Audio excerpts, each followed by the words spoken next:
Almost 25 days are remaining and in this video मैं तुम्हारे सारे डाउट्स क्लियर कर दूंगी, like whether how many test you should attempt, और तुम्हारा स्कोर अगर 300 to 500 में स्टक है तो कितने मॉक टेस्ट देना चाहिए, 500 प्लस आ रहे हैं तो कितने मॉक टेस्ट देना चाहिए, एंड एक चैप्टर के लिए तुम्हें कितना ऑलमोस्ट कितने आवर्स डेडिकेट करना चाहिए, like how should you plan your revision and everything. So watch till the end. And also in this video I will be talking about कि कैसे तुम कितने कम टाइम में कोई एक चैप्टर को रिवाइज कर सकते हो एंड किस टाइप के क्वेश्चन तुम्हें प्रैक्टिस करना चाहिए so that it gets mostly beneficial for you. So stick till the end so that you can get most of the benefits of the video. Watch till the end because I am sharing the perfect 30-day game changing planner and revealing exactly कहाँ से 2025 का paper आया था. And one more thing, मुझे comment में बता देना तुम्हारे करंट स्कोर कितना है, किस जगह पे स्टक हो, एंड ऑल्सो किस टॉपिक्स पे you need more videos on, what are the major areas जहाँ पे तुम प्रॉब्लम्स फेस कर रहे हो and you need a solution of them. So, hi everyone, I am Sneha, currently a second year MBBS student in AIIMS Kalyani. And आज का video important होने वाला है, नॉट फ्रॉम एनी स्ट्रैटेजी और motivation but some real talks in the sense कि तुम कहाँ पे गलती कर रहे हो, तुम्हें क्या करना चाहिए, तुम्हारी ड्यूटीज के बारे में होने वाला है almost. Okay, so listen properly and whichever category you are in right now, try to implement the things. Now talking about mock test, if you are blindly writing mock test every day ना, this is not going to help you because at this point of time तुम कितने mock test दे रहे हो उससे भी ज्यादा important है how you are analysing them, how is your approach after and during the test. अभी तुम्हारे साथ ये प्रॉब्लम हो रहा होगा कि तुम मॉक टेस्ट दे रहे हो, तुम्हारे मार्क्स इंप्रूव नहीं होते, सो तुम्हें दिमाग में लग रहा है कि मैं रिवीजन करूं या फिर मैं डेली मॉक टेस्ट लिखूं.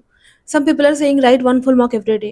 And me personally, I also used to write one full mock every day because to be honest, it is beneficial. But अभी तुम currently तुम्हारा situation क्या है, तुम्हारे scores कितने बन रहे हैं, उसके according तुम्हें decide करना होगा ना कि emotionally सबके लिए same strategy कभी भी helpful नहीं हो सकता है. Right? You have to understand it. अभी जो बिगेस्ट क्वेश्चन है ना, दैट इज कि तुम्हें डेली कितना मॉक देना चाहिए या फिर तुम्हें हफ्ते में कितने मॉक देने चाहिए. ठीक है, कुछ बच्चे लिटरली पूछते हैं कि दीदी दिन में 2-3 मॉक टेस्ट दूंगे तो हो जाएगा ना. लाइक यू आर थिंकिंग कि 3 दिन मॉक टेस्ट, तुम समझ लो 9 मतलब 9 mocks, sorry 9 hours a day you are spending in writing mock. तुम्हारे स्कोर कितने आ रहे हैं, 300-400. Is it going to help you at all? तुम्हें थोड़ा भी हेल्प होगा? या फिर तुम हर एक दिन दे रहे हो टेस्ट, तुम्हारे मार्क्स अभी आ रहे 300-400 में. To be honest it will not help you that much. तुम्हें टेस्ट के बाद एनालिसिस करना होगा, तुम्हें दिखेगा कि बहुत सारे वीक एरियाज तुम्हारे हैं, तो उसको फिक्स करने के लिए एटलीस्ट 1 दिन तो लगेगा ना properly. So make sure you are analysing the test. तुम्हें देखना है टेस्ट देते वक्त तुम कौन से क्वेश्चन तुक्के मार रहे हो. क्वेश्चन के बाद जब तुम्हारा टेस्ट हो जाएगा 2-3 घंटे बैठो प्रॉपरली, तुम अपने weak areas, weak chapters, weak topics पूरा आइडेंटिफाई करो एंड उसके ऊपर 2-3 दिन बिताओ. ओके, अगर तुम्हारे स्कोर अभी 300-450 के अराउंड आ रहे हैं तो हर 3 दिन में एक टेस्ट लिखो, कोई इशू नहीं है. ठीक है, मतलब हफ्ते में 2 test, it will be fine enough. Y?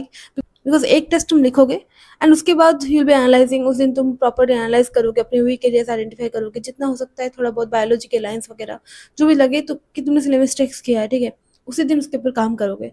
Next day से कंसेप्चुअल लर्निंग स्टार्ट हो जाना चाहिए. लाइक तुमने कोई कंसेप्चुअल मिस्टेक किया है, तुम्हें वो टॉपिक अच्छे से नहीं आता है, तुम अभी सोच रहे हो ना कि ये जो है कि अभी टाइम नहीं है ज़्यादा और मैं कैसे ही मुझे लग रहा है कि मेरा रियोप्टिक्स वीक और इतना टाइम नहीं है, ये करते करते you are neglecting the things. मैं जो है वेब ऑप्टिक्स के क्वेश्चन नहीं कर पाती हूँ. ठीक है, तो तुम्हें दिख गया कि तुम्हारा कौन सा पोर्शन वीक है, but you are not ready to work on them. मतलब तुम लेक्चर्स प्रॉपरली नहीं ले रहे हो कि भाई एक काम करते हैं प्रॉपरली. अगर क्वेश्चन नहीं बनते, समझ कुछ भी नहीं आता है, तो एक काम करते हैं ना, वन शॉट से जल्दी करके देख लेते हैं एंड देन उसके बाद क्वेश्चन प्रैक्टिस कर लेते हैं. नहीं, you are not doing that. तुम उसको डिले करते जा रहे हो एंड डेली तुम्हें दिख रहा है कि एक ही चैप्टर से क्वेश्चन गलत हो रहे हैं. बायोटेक उतना ज़्यादा स्ट्रांग नहीं है मेरा, या फिर जेनेटिक्स के क्वेश्चन नहीं बनते. तो पहले देखो ना, genetics is a conceptual chapter, तो तुम उसको देखो. तुम्हारे स्कोर अभी अगर इस रेंज में स्टक हो रहे हैं then there are so many things जहाँ जिसके ऊपर तुम काम कर सकते हो, है ना. थोड़ा सा ठहरो, देखो अपने वीक टॉपिक्स क्या है, उसके ऊपर काम करो, उसको स्ट्रेंथन करो. बिकॉज अगर तुम ये नहीं करोगे, बस क्वेश्चंस देख के आगे बढ़ जाओगे कि ये क्वेश्चन गलत हुआ था, इसका सोल्यूशन ये होगा, ठीक है, ये देख लिया एक दिन में एंड नेक्स्ट डे फिर से टेस्ट दे रहे हैं. This is not going to work for you. तुम्हें अभी topic wise, chapter wise identify करना होगा, उन टॉपिक्स को एंड चैप्टर्स को स्ट्रेंथन करना होगा. Going question wise is not that a great idea. तुम्हारे लिए अभी जितना भी टाइम तुम पढ़ोगे ना, एक तो मेक श्योर कि तुम 12 आवर्स मिनिमम पढ़ रहे हो. 12 से 14 घंटे तुम्हें पढ़ना ही है. कैसे पढ़ सकते हैं? नेक्स्ट 25-30 डेज के लिए तो जितना भी टाइम है तुम उस 30% के आसपास उसका डेडिकेट करो फॉर टेस्ट एंड उसका analysis, and 70% time should go in revision and PYQs. ठीक है, तुम जिस दिन टेस्ट नहीं दे रहे हो, तुम उस दिन या तो मॉक टेस्ट जो भी गलत किया था तुमने पहले क्वेश्चन, वो सब वहाँ से भी क्वेश्चन प्रैक्टिस करोगे या फिर PYQs करोगे. एट दिस मोमेंट ना PYQs करना बहुत इंपॉर्टेंट है. मैं बार बार बोलती हूँ, पैटर्न चेंज हो रहा है, लेंदी क्वेश्चन आ रहे हैं, बट फिर भी कौन सा कॉन्सेप्ट तुम्हारे लिए स्ट्रांग है, आने का प्रोबेबिलिटी ज़्यादा है, वो तुम्हें देखना होगा ना, वो तुम्हें प्रीवियस ईयर के पेपर से ही मिलेंगे, ठीक है? कुछ भी हो जाए पेपर, कितना भी लेंदी हो जाए, दिस दैट जो भी बोलो, फिज़िक्स में, फिज़िकल केमिस्ट्री में, they have some kind of concepts जो कि उनको बहुत अच्छा लगता है, वो बार-बार रिपीट करते हैं। तुम अगर देखोगे तुम्हें ट्रेंड पता चल जाएगा। ऑर्गेनिक केमिस्ट्री, एक बार पैटर्न तो देखो कि कहाँ से वो लोग क्वेश्चन ज़्यादा पूछ रहे हैं। पेपर कितना भी टफ हो जाए ना, पेपर मतलब फिजिक्स का क्वेश्चन 45 में से 25 क्वेश्चन एटलीस्ट तुम्हें मिल जाएंगे जो फॉर्मूला बेस्ड होंगे। मतलब तुम पढ़ोगे, तुम्हें समझ में आ जाएगा कि ये फॉर्मूला अगर लगाऊंगा तो मैं सॉल्व कर लूंगा, मतलब ये क्वेश्चन मेरे से बन जाएगा। So at this point of time you have to revise PYQs, तुम्हें करना ही है, ठीक है? वो 25 क्वेश्चन तुम्हें पीवाईक्यू से बेस्ड ही मिल जाएंगे प्रॉपरली, तो इसीलिए डोंट नेग्लेक्ट देम। ये मत सोचो कि अभी तो पेपर टफ आने लगा है तो पीवाईक्यू करके क्या करेंगे। No, they are important. वो इम्पोर्टेंट थे, वो इम्पोर्टेंट है और रहेंगे भी, चाहे कितना भी टफ पेपर आ जाए। फॉर द 500 प्लस स्टूडेंट्स जिनके मार्क्स अभी 450 से 500 एंड उससे भी ज़्यादा आ रहे हैं, believe me you are very close to selection. बस एक चीज़ करना है कि तुम्हें अपने ऊपर फेथ रखना है।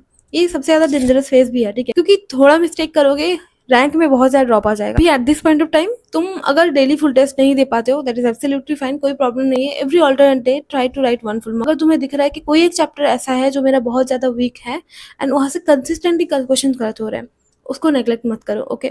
एंड बाकी क्वेश्चन जो भी गलत हो रहे हैं उसको देखो प्रॉपर्ली, उसी दिन कोशिश करो कि फिक्स कर लो उन चीज़ों को जो थोड़े बहुत क्वेश्चन के ऊपर है, ठीक है? या फिर बायोलॉजी के कुछ लाइन्स थे, मानो कि तुमने कोई एक लाइन गलत किया, उसके ऊपर एंड उसके नीचे वाला लाइन भी पढ़ो, क्योंकि एक प्रॉपर बेस और अंडरस्टैंडिंग भी मतलब क्लियर होना चाहिए। ऐसा नहीं होना चाहिए कि बस मेरा ये वाला पोर्शन गलत हुआ है तो मैंने उसको पढ़ लिया। नहीं, थोड़ा केयरफुल हो जाओ, क्योंकि इस पॉइंट पे तुम यू कैन नॉट अफोर्ड कि तुम मार्क्स मतलब सिलेबस टेक्स्ट के वजह से या फिर अपने नेग्लिजेंसी की वजह से तुम मार्क्स गवा दो।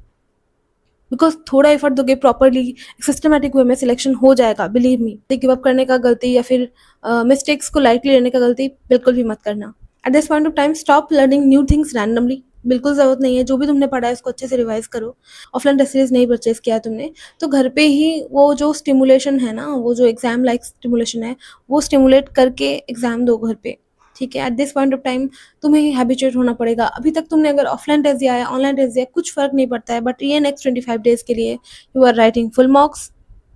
Make sure you are writing in the exam like situation. And one mistake I can see everywhere, that वो बच्चे टेस्ट देते हैं, ठीक है, एनालाइज करते हैं, कुछ नहीं करते हैं, मार्क्स देख लिया एंड डिप्रेस्ड हो गया कुछ टाइम के लिए, फिर नेक्स्ट मॉक। नहीं, this is not how things should work. तुम्हें समझना होगा, जितना भी तुम्हारे जितने भी मार्क्स आ रहे हैं ना, अभी एनालिसिस इज वेरी इंपॉर्टेंट। कैसे एनालाइज करना है, क्या करना है, everything I have told in last one of my videos, ठीक है? मैंने उसके ऊपर वीडियो बना रखा है, तुम जाके देख भी सकते हो। रिवीजन एनालिसिस बहुत इंपॉर्टेंट है, ये सब चीज़ें बिल्कुल भी ऐसा नहीं है। देखो, टेस्ट देना, उससे गलतियाँ सीखना, इंपॉर्टेंट टॉपिक्स जानना इज एब्सोल्युटली फाइन, बट तुम्हें जब दिख गया कि कौन सी चीज़ें इंपॉर्टेंट है, कहाँ पे तुम गलती कर रहे हो, अब उसके ऊपर काम करना भी इंपॉर्टेंट है, इनफैक्ट उससे ज़्यादा इंपॉर्टेंट है। तुम्हें लग रहा होगा कि भाई इतना सारा सिलेबस है, 79 to 80 चैप्टर्स है ना, तो मैं कैसे रिवाइज करूँगी? तुम्हें eight this point of time थोड़ा क्रिस्प वे में रिवाइज करना है। ऐसा नहीं करना है कि हर एक चैप्टर के लिए तुम एक एक दिन डेडिकेट कर रहे हो, तब तो सिलेबस कंप्लीट होने से रहा और ना ही रिवाइज प्रॉपर्ली हो पाएगा। Make sure you are revising जो भी चैप्टर्स तुम्हें थोड़ा बहुत आते हैं ना, 45 मिनट्स टू 1 आवर के बीच ए बायोलॉजी का एक एक चैप्टर रिवाइज करने का कोशिश करो, जो कि मॉडरेट लेंथ के हैं। और अगर मानो जेनेटिक्स है तो ऑब्वियसली वो थोड़ा सा ज़्यादा अगर टाइम लग रहा है, या फिर कोई चैप्टर तुम्हें नहीं आता है प्रॉपर्ली, वो थोड़ा सा टाइम ज़्यादा लग रहा है, it's completely fine. Physics and physical chemistry के लिए आई विल डेफिनेटली रिकमेंड कि भाई तुम लोग शॉर्ट नोट्स प्रिपेयर किया है। अगर तुमने, इट्स वेरी गुड। अगर नहीं किया है तो फिर किसी के भी शॉर्ट नोट्स अभी कहीं से भी डाउनलोड करो एंड पढ़ो, ठीक है? अगर टाइम नहीं मिल रहा है तो खुद से बनाने का, बट शॉर्ट नोट्स पढ़ो। मैंने अभी भी थोड़ी देर पहले भी बोला है कि 25 के आसपास क्वेश्चन ऐसे रहेंगे जो कि डायरेक्टली पीवाईक्यू के कंसेप्ट के ऊपर बेस्ड होंगे, फार्मूला बेस्ड होंगे, तो तुम उनको एटलीस्ट कर पाओगे, ठीक है? 100 मार्क्स कहीं नहीं जाने वाले अगर तुमने प्रॉपर्ली फार्मूला प्रॉपर्ली रेडी करके रखा है एंड तुम्हें आता है कैसे इंप्लीमेंट करना है। And that's why I am recommending you Memonit, क्योंकि अभी के टाइम पे ना तुम्हारा सबसे बड़ा करेंसी जो है that is your time. In just 45 minutes as I said, तुम biology and organic chemistry revise कर सकते हो from NCERT based notes. Physics and physical chemistry तुम हर एक चैप्टर रिवाइज कर सकते हो in just 30 minutes from NCERT revision पत्रिका। और ये 2 से 4 पेज के अंदर चीट शीट टाइप का है, जिसमें हर एक टाइप का क्वेश्चन कैसे उसको टैकल करना है एंड वीआईपी पॉइंट्स दिए हुए हैं जो तुम्हें ध्यान में रखना है। एवरीथिंग इज इंक्लूडेड देयर, जो कि इंपॉर्टेंट है तुम्हारे एग्जाम के लिए। इनको करने के बाद बस हर एक चैप्टर से 15 से 20 क्वेश्चन लगा लोगे, तुम्हें पता चल जाएगा कैसे टैकल करना है। अभी हम सबको ज़्यादा टाइम नहीं दे सकते, बट लिमिटेड टाइम जितना भी देंगे उनको एफिशिएंटली देना होगा। In 30-day Phoenix plan you will be getting a high weightage day by day planner. एक लाइव टेस्ट सीरीज भी मिलेगा तुम्हें, जो रहेगा multi layered trap based question, जो कि अभी जिस टाइप के क्वेश्चन एनटीए अभी बना रहा है, in NEET. Around 96% of the paper came directly or indirectly from Memo NEET. देखो अभी का जो टाइम है ना, इसमें एफर्ट देना can literally change your life. Like अभी तुम बिल्कुल भी अफोर्ड नहीं कर सकते कि तुम एकदम लेजी जैसे लोग हैं ना, and you will not taking any step. यहाँ पे तुम जहाँ पे गलती कर रहे हो उसको एनालाइज नहीं करोगे, उसके ऊपर काम नहीं करोगे, this is your biggest mistake. And also when you select your link is in the description, go and check it out. देखो अभी के टाइम पे ना एक चीज़ हमेशा याद रखना कि तुमने अगर लास्ट 11 मंथ्स बहुत अच्छे से पढ़ाई किया है ना, तुमने बहुत रात रात जाके भी पढ़ाई किया है, बट अभी के टाइम पे यू आर थिंकिंग कि मेरा मॉक टेस्ट का मार्क्स देख के मुझे लग रहा है कि मेरा सिलेक्शन नहीं होगा, so you are getting a bit loose. This is not at all one of the biggest mistakes, it is the biggest mistake. अभी अगर तुम गिव अप करने का सोचोगे या फिर थोड़ा लूज हो जाओगे ना, जितना भी तुमने एफर्ट दिया था ना, that is going to be in vain. तुम्हें वो नहीं करना है। You have to be serious, you have to think like कि भाई अभी के टाइम पे मुझे इतना पता चल गया कितना मॉक टेस्ट देना है मेरे स्कोर के अकॉर्डिंग, कैसे एनालाइज करना है, मैंने वो भी थोड़ा बहुत रफली बता दिया है। In another video I talked about it also. तुम्हें ये भी पता है कि कहाँ से पढ़ना है ना।